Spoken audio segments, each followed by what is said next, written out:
David Bowie began 1969 as far from his pop ambitions as he'd been throughout the 60s.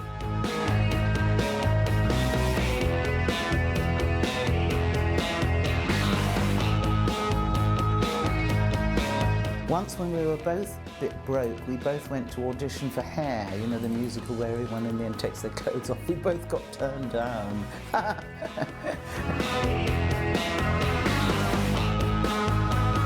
He had a job in a copying office in London, a place called Ligastat, but he only did it about once a fortnight. He hated it. And he had the odd gig here and there, but no, he was broke. I supported him for quite some time. Everything that he had, he put to good use. And okay, you know, if it meant being a bit slutty occasionally or whatever, you did what you had to do in order to get to the next level in the business. He was entirely, totally and completely focused. I think when you are driven, when you really got something to say, then inevitably you're going to make sure that you achieve that, and that definitely applied to David. He was absolutely dedicated to his career. I mean, music was the focus of his life. During the time when he was sitting around the flat not doing very much, he was constantly composing. He was never idle. Are you being absolutely accurate and honest when you say you're a disciplined person? Oh, yes. You impose a discipline on your own music writing, on your own work, do you? I mean, you don't just get up when you know what I'm saying to you. A lot of people in your position have a kind of reputation. A discipline doesn't mean that you make sure that you have breakfast at 8 o'clock in the morning, right, and you are out of the house by 8:30. Discipline is that if you conceive something, then you decide whether or not it's worth following through, and if it's worth following through, then you follow it through to its logical conclusion. Good. And do it with to the best of your ability. That's the discipline. Yes? Whether there are areas in it that are not to one's liking, you have to go right the way through it and do it, and that's what I do.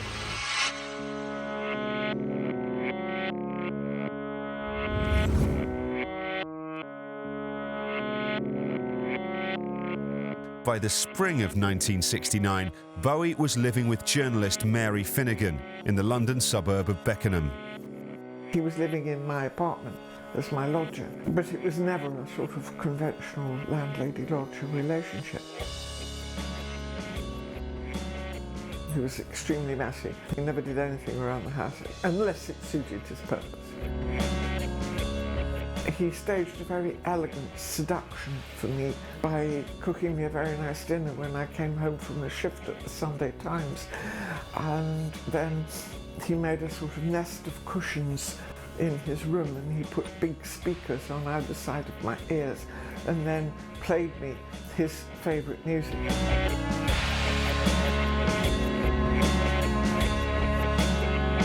I was pretty broke, and so was he, absolutely penniless, and our lifestyle was unsustainable.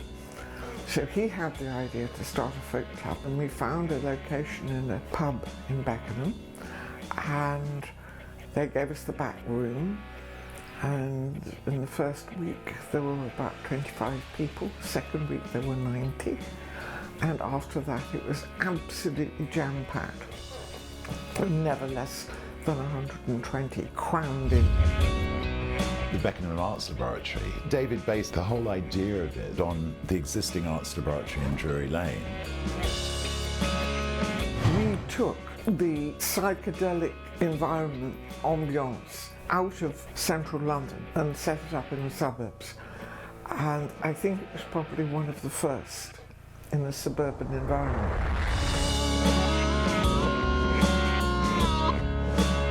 London was so vibrant in those days. Everything just was exploding into this burst of colour. It is often said that us fortunate people who were young in the 60s had the best sex, the best drugs, and the best music. You know, you've got new magazines, new newspapers, new venues, new places to go, a new order. You know, this counterculture, as it was called, was a reality, and David loved it. It was an arts laboratory. It was art of any form or variety. He compared it and he performed his own set, and he got the confidence as a performer week after week after week. It was the bedrock of his rise to stardom, his ascent to the stratosphere. It was a brief slice of social history which was really quite remarkable, and I'm glad that I was part of that. I thoroughly enjoy looking at myself and looking at the environment that I'm in at any time with the eyes of someone who's not involved in any particular line of the arts. So it comes out as a sort of eclectic manifestation, you know. So I'm still a fan of everything, fan of films, fan of records, fan of rock bands, and fan of yours.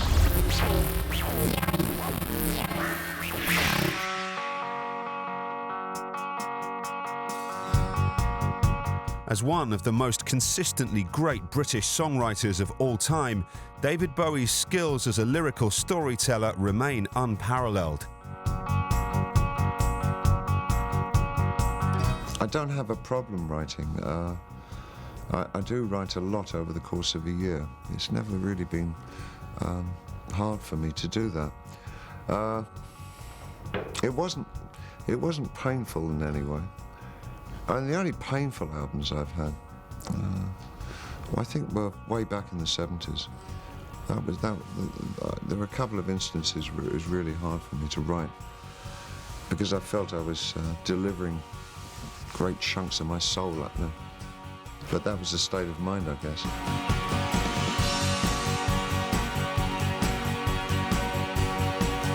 The other thing in the sort of mix of everything that sometimes gets neglected is David's brilliance as a songwriter. David didn't write love songs at a time when everybody was writing love songs. You know, that's what you did. He didn't write love songs, and it was brilliant. We would often go to something called the Gioconda Cafe, which is in Denmark Street, Tin Pan Alley, and you'd sit in this cafe and you'd nurse a cup of tea for hours, because at any moment anyone from the song publishing companies would rush in and say, "Oi, we need a bass player," or "Oi, we need a backing singer," and there you'd sit and wait till somebody came and called you in for something. So we spent a lot of time there. We were looking for a comedy song for me to record, so I went along and met David, and I think it was just him and I. And I would have been about 22 and he'd have been about 20, I think. So he was a very young man and hadn't at this point changed his name to Bowie.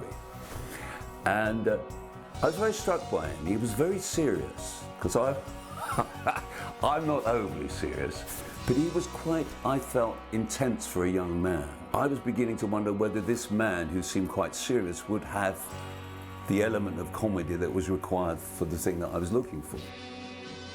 David had written this song called Over the Wall We Go. Over the wall we go, oh, coppers and others. Over the wall we go, leave 'em. He played it to me and I thought it was very funny. I said, yeah, I think that's a good song, let's have a go at that. So we went into the studio, recorded it. He introduced the character, which was a slightly more camp chap. Double 3 4 2 1. David does a little bit in the middle where he does the roll call. Double 3 4 2 3. Oh, in here. Double 3 4 2 4. Hello. Double 3 4 2 5. Hi. Double 3 4 2 6. Double 3 4 2 6. Where is he? And it was very big, it was very brash, very brassy, well arranged, and immediately got banned by the BBC. It was felt it was too. So I feel quite proud to have been associated with a song that was banned by the BBC. I suppose that's the difference between, I don't want to compare myself to him, but you know, I went off and had a fag and a laugh, and he stayed with it.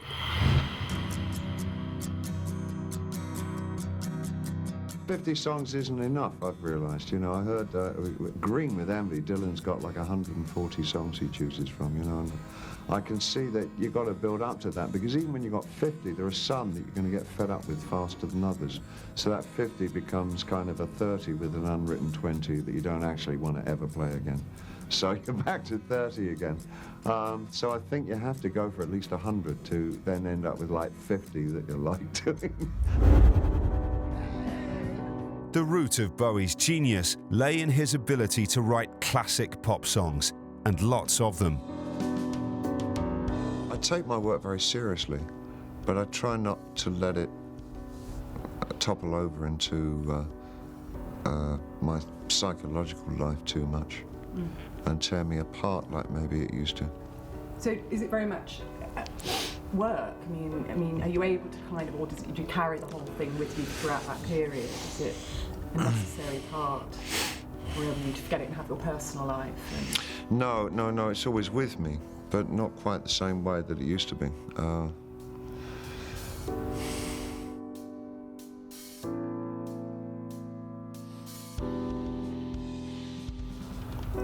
Probably the priority in my life is my domestic and private life, but it's reflected in my work. The songwriting was the core of it all. It's his songwriting will be remembered. We're coming right back now to man and acoustic guitar. So you strip away all the other stuff and just bring it back to that. Voice and song. And David was absolutely world-class. His lyrics, if there wasn't any other lyric line but to see the mice in their million hordes from Ibiza to the Norfolk Broads, you know, you'd pin that as being one of the great lyric lines ever. And David seemed almost able to pull this stuff out almost effortlessly. That was the extraordinary thing. I do see that the writing that I do is very much an integral part of my for real 24-hour-a-day life. I do write a little bit every day. Some days I hate it. It's an inconvenience, but it's just something I have to do. And some days I can't wait to sit down and write. There was one, Cooks, which he wrote after Zoe Duncan had been born, and will you stay in my lover's story? But I was just thinking how sweet he'd written this for his son. A lot of things he wrote with such heart. I have to be comfortable with what I'm doing. And if I feel there's a kind of as near to a truth or an integrity about what I do and write, then that makes me feel that I'm a successful artist, I guess.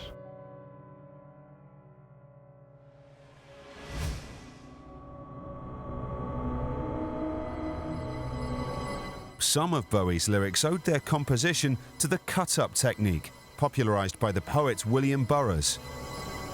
You take a song, and there it is in its right order. You cut it to pieces and then put it back together again randomly, and you are going to get the same words, they're just in a different order. But the ultimate meaning of the song remains the same. He wasn't a sort of artist chiseling away at the coalface of creativity. It just seemed to flow out of it. In 1967, Bowie met his first wife, Angela Barnett. She turned up one day after I'd been away, and I discovered that she'd more or less moved in with David. And I'm not quite sure why I allowed this to happen, but I was ousted and she replaced me as his lover. He was the first one to say to me, look, I've met somebody, I think she's really special, I think you get on well with her. I'm not going to bitch about Angie. She was turbulent. This can go on record, yeah.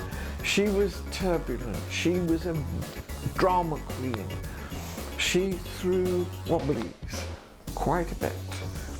Some of them were just straightforward hissy fits. Others were designed to focus attention on her, and others to attract somebody that she wanted to impress. Angie and I instantly hit it off. I mean, we were instantly good friends. And so I never had issues with, I was happy that he'd found somebody to be with him. I allowed them to stay in the apartment. She was there pretty well all the time. Why did I do it? I wouldn't tolerate it for 30 seconds now. They would have been out on their ear. Go down there most weekends and hang out with him and Angie. I was having so much fun. I was enjoying it. The activity that went on around the arts lab and the continuous party. I mean, our house became the court of King David. Angie was amazing in those days. She could literally give Angie a carrot and a potato and an onion, and she would make enough food to feed everyone because she was that organised. She was very generous. She bought a lot of food and took us out to lots of nice outings. She was the perfect foil for him. She was loud, but highly cultured. You know, she could speak French, she'd travelled, her parents were very nice, and she was there always for him. We spoke French together, which irritated David no end. We'd both been at school in Switzerland, so we did have quite a common background. He would be in his room often just lolling about with his acoustic guitar or bits of paper having ideas for songs, or sometimes he'd play a song to her. She always was positive. She would always say, "This is great." In September 1969, they found their own apartment and they moved out. But we stayed friends. My love for him had changed a little bit pretty quickly because I was deeply pissed off about what had happened. But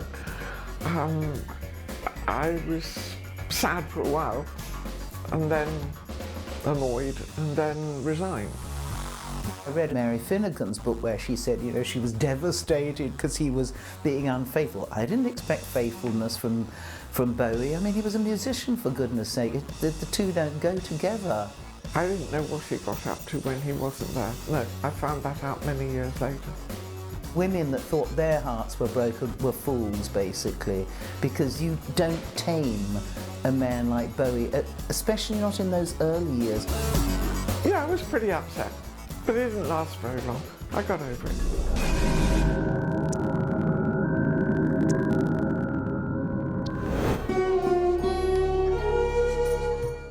In August 1969, Bowie and Finnegan organised a free music festival, which was held on the recreation ground in Beckenham. That was kind of the peak experience. And about 1,000 people turned out, and we hardly publicised it at all. David was very sad. He was grieving because his father had died about a week earlier, and he performed as a true professional, and nobody who saw him performing would have known.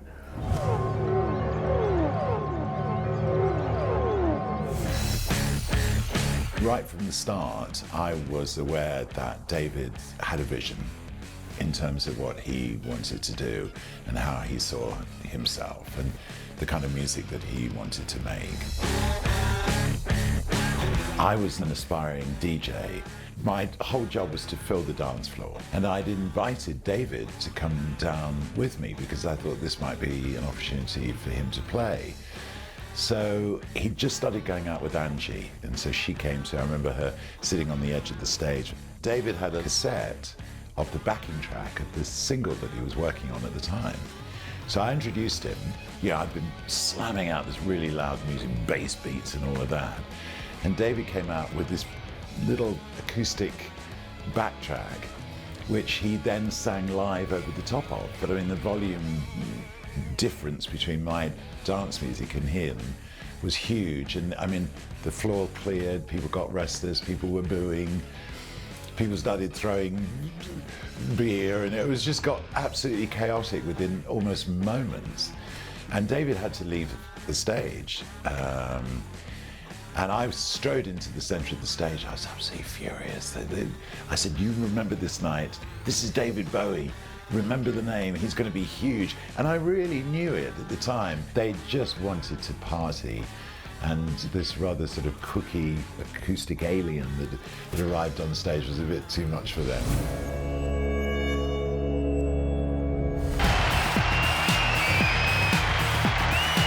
Throughout his career, David Bowie's style and image were inextricably linked with his music. Bowie set trends, he created his own styles, his creative vision was about reinventing himself. That was something that no one had done before. Now lots of artists reinvent themselves all the time. We're very used to seeing that, but he was the first person to make himself the focus of his own kind of reinventions. Do you see the way the people out there, how their appearances are changing during the tour? I mean, when they first saw you... It's quite amazing because there's all 7 characters that I've created are out there somewhere. I see a man who fell to earth and a Ziggy Stardust and a Thin White Duke and at the moment a lot of sailors' hats and things. That's incredibly endearing. Are you aware of the consequences of things that you do and say? I mean, is it possible to be relaxed, to act in a spontaneous way when everything you wear can be suddenly picked up by... Well, it is at the moment because it's not that sort of outrageous, really. I mean, everybody wears plastic, don't they? I cannot recall an artist who changed his or her image so frequently, so completely. This caused tremendous problems for his fans, who would turn up for his gigs dressed in last year's image and at the interval would look very sheepish because they realized they were wearing the wrong costume. Have you come on a train like that today? Yeah. You came on the underground dressed like that. Did you get a bit of stick from the other passengers? I mean... Sort of look at you here, wonder where you're going. Probably singularly the most important artist in terms of style and fashion. I mean, you only got to look around the audience at a Bowie concert and it's a carbon copy of what's going on stage. I was a compere on a few of the early tour dates. So from the stage, you're getting a pretty unique view of what's happening in front of you. And gradually you're beginning to see people arrive looking like David. Wow, I mean, you looked out at the whole audience and they'd all made a massive effort to kind of dress up and be Bowie. Ziggy was his best character. When you saw him do Ziggy on stage, what made you decide to look like that? Just brilliant. Just everything you could imagine. What's your name? Ziggy Zowie. Well, what was it before? Well, my real name is Mandy Laming, but that's a bit boring. Well, I've had the outfit for ages, really. It's just built up from sort of a long time ago. I just put it together when I saw his new film. Then I sort of got fed up at dyeing hair, and sort of as he sort of matured, you sort of grow out of it and want to sort of stay with him, so I just carried on doing that. You think he's ahead of punk, or he just completely... He's about 6 years ahead of it, I suppose, yeah. I think he attracts the punks because they like the idea of somebody who's in a constant state of change and also doesn't represent the hippie period. Why do you think they want to look like him? Wouldn't you? You seem really happy on stage to go through the old songs and to do them in a new way, and everybody obviously in the audience goes along with it. Yeah, I'm having a very good time. But can you tell me why it is though that your fans are happy to go along with your changes? Do you know what I mean? There are other performers that the fans... Better ask them, I think. Yeah, they all seem happy to spend 300 quid and come and see you on tour. Yes. Is that how much my tickets are now? No, that's how many concerts they've been to. I know, it's quite amazing. Yeah. Incredible.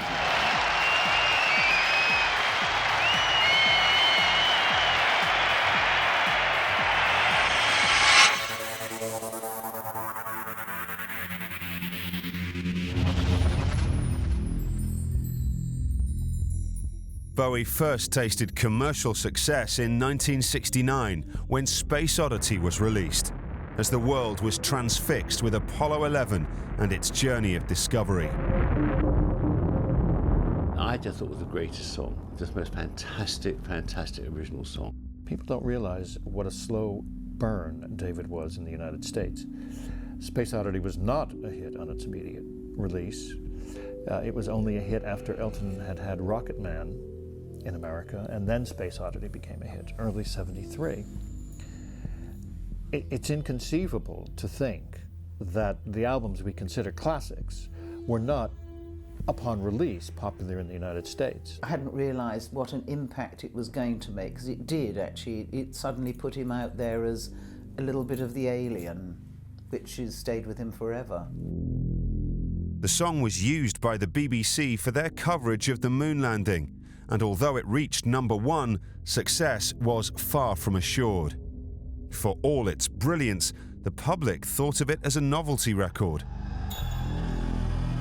Then really not very much happened. He sort of disappeared from certainly any degree of success. It wasn't that easy at the beginning, because he wasn't managed by anyone really good until to Freeze, but he did what he wanted.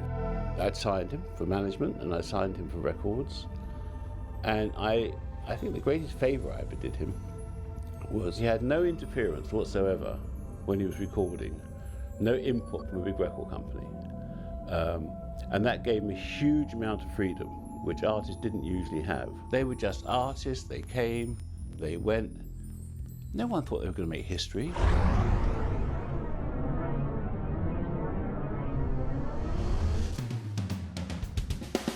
Not everyone appreciated David Bowie's songwriting skills. The first time I met Andrew Lloyd Webber, Starman was on the radio, and he said to me, "What do you think of this? He can't sing." I used to love rock. I love the Everly Brothers, but I'm losing touch. I don't like this. And of course, that was the change in his writing, away from Jesus Christ Superstar, which had been a so-called rock opera. I was the first Mary Magdalene in Jesus Christ Superstar. And that was a very daring thing, Jesus Christ Superstar, in those days. You know, just to call Jesus Christ a superstar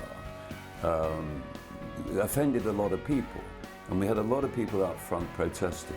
David and Angie came to see Jesus Christ Superstar, and they left in the interval. They hated it. I was mortified. I knew they wouldn't like it. It's not his kind of music. Now, this is a mutual antipathy, because David left at the interval because he didn't like that style of music. Of course, the world was big enough for both of them. They should have stayed for the crucifixion. It was brilliant. Paul Nicholas, who was fabulous, I had to watch him being crucified 8 times a week for a year. I was particularly good in that bit. I didn't have to do a lot, mind you.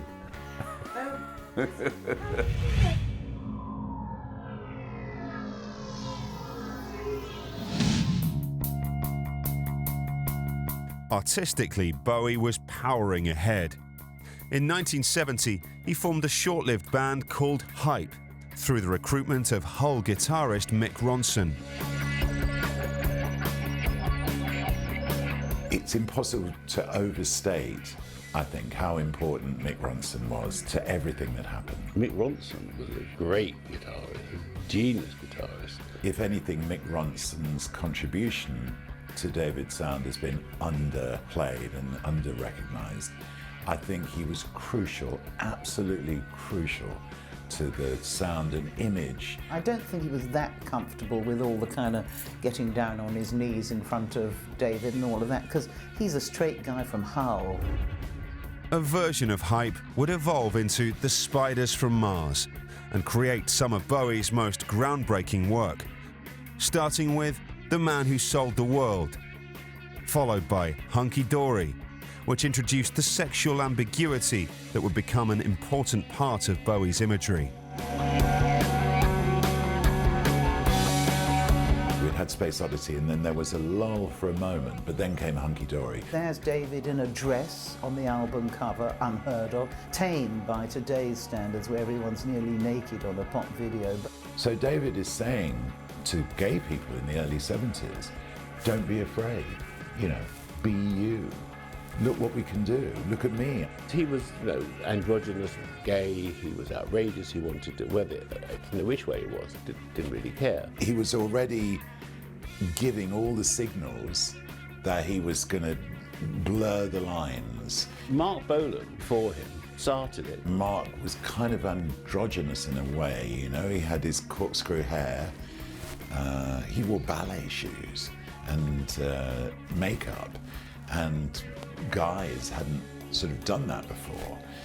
But absolutely parallel with that, you know, David was developing the Ziggy persona. He questioned notions of gender and of what masculinity is, being a sort of performing artist as opposed to a rock star. But those things have become adopted by a lot of other people since. The bisexual thing, it was very well timed, you know, suddenly to be gay was kind of cool in those days. Up until then, nobody was overtly gay. Johnny Ray, who was a huge star, he was gay, but no one knew about it because the fear was no one would buy his records. And I said, you know, and this was the perceived wisdom at the time. You know, I was wrong, but I said, you know, girls buy records and girls have their pop stars. And he said, you know, times are changing. Don't worry about it.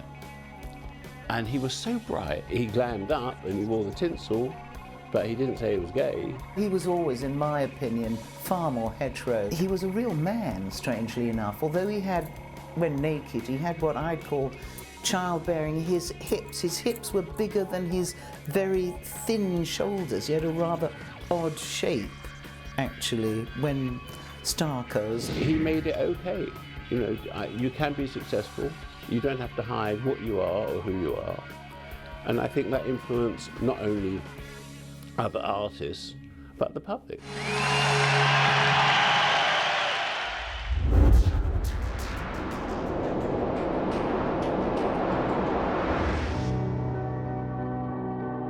One object of Bowie's admiration was New York pop art icon Andy Warhol. Andy Warhol was a massive figure in David's life in the late 60s, early 70s, what the factory was doing in New York. He said, look, okay, I've written this song for you, Andy Warhol. Andy Warhol it's strangely enough, for me, one of the weirdest songs to give to me because it's very abstract. I don't sing abstract, I sing about emotions. I would rather die than have an Andy Warhol can of soup on my wall. But I never felt that close to the song. It was hard to put any emotion into that because Andy Warhol is not, it's not an emotional song. Then he liked my version so much, he did his own version on the Hunky Dory album. And he takes a little snooze, tie him up when he's fast asleep, send him on a pleasant cruise.